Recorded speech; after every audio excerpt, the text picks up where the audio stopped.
Get ready with me. So, let's do this.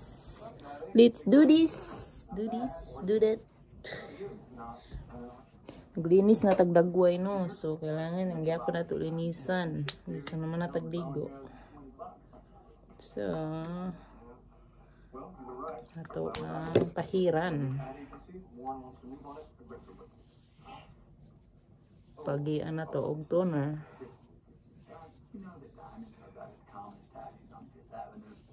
To maintain your skin. So, ito yung gamit ko. Then next, mag-serum tayo. This is a pearl serum.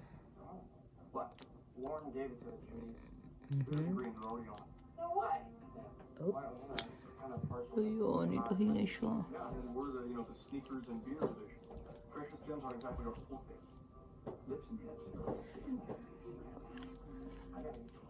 This is our skincare routine before tayo maglagay ng kolorete sa mukha. So, I don't use foundation, but ito yung skincare routine. Una, toner, then serum. Ganyan lang ako mag-apply. And then, moisturizing cream. Lagay ito. Ito is moisturizing cream. Pang morning to siya, or day. Morning or day. And then, spread. So guys, maglalabas kayo. Let's say, mainit sa labas. You have to apply 30 minutes before mo magawas. Okay?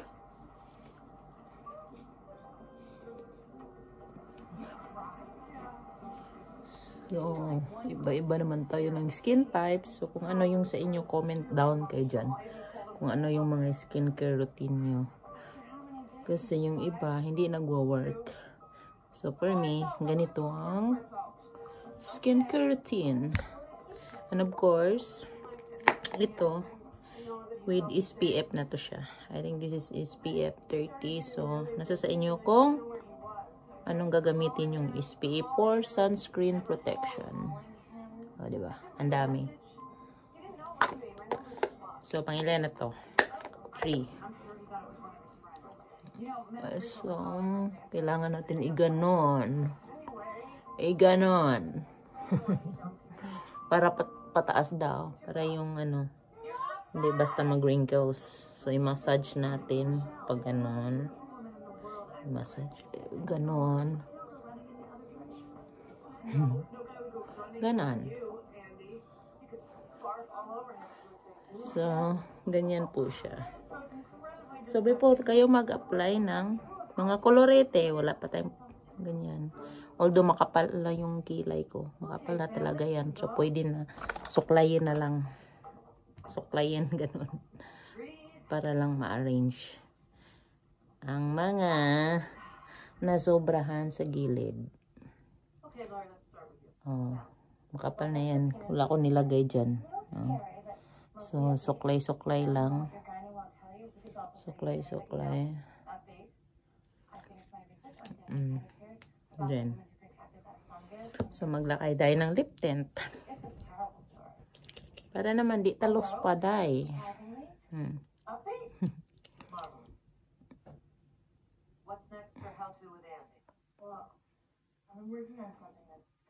So, spread natin. Ganito lang lip tint ko ang liit. Pwede ito ilagay sa ano, sa purse. Like mga wallet na maliit.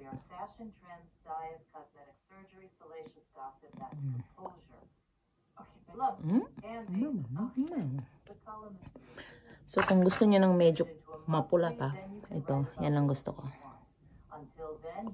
It depends sa mood ko. So, next, syempre may eyebrow. Ano tayo? Curler. Eyelash curler. Ang tawag niyan? Eye curler. Kasi, dili man ta bawg og pilok. So, atang ibawgon. before ta maglagay og mascara, o di ba ni bawag siya konti. Pansin niyo. And then maglagay tayo ng kolorete sa mukha.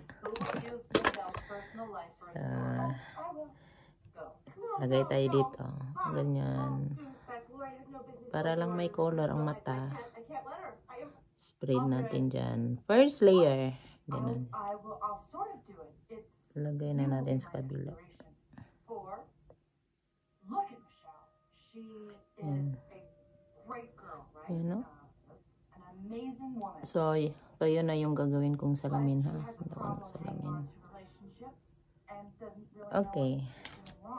So, second layer is medyo darker or gusto nyo ng papansin na kulay. Ako, dark lang.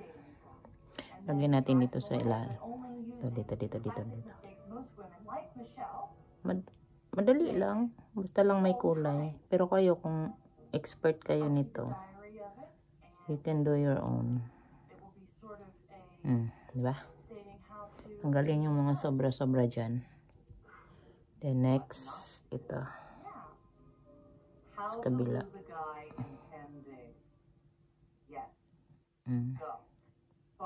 Pantay natin. Para di tamurag iring gibidli. Alright. Uy, hindi siya pantay. Kailangan na ito i-spread para may bala na ito kung pantay siya. Diba? Kung na siya sobra. Balik natin dito. Okay, next. Lagyan natin ng medyo light dito sa babaw. Medyo kulay. Ang ganun.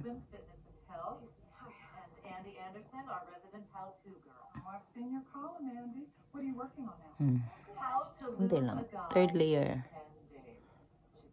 So, ilang layer ang gusto niya. Yung iba magaling talaga. Ako, kulay-kulay lang yan. Ay. Para di mailhan ng mga eye bag diha. Okay, nang hinubra man. Pastilan dolor. Di tanggalo na nato na. Gamitan na ng mga fingertips diha. Diba? So, no foundation, no contour, just a simple daily face. So, basa po yung buhok natin, i-dry up natin to mamaya, no? So, yun lang yung skincare routine. Iba ang night, iba ang day. So, anyway, ang last, ito yung mascara. Mascara. Parang kailangan ko ng salamin, guys. Ano yung salamin ko? Kinuha mo. Diyan na lang. Ganon. Para mag-hold yung niya. Mascara. Sigao ng mata. Na.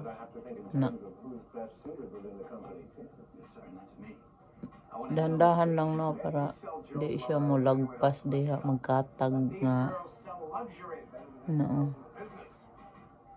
Sigahon ang mata. Okay. So, I think that's it. So, ganyan na yun. Okay na yan. So, kung meron kayong inyong idea how to do your own makeup, just comment down below and share your ideas. Okay? Thank you for watching.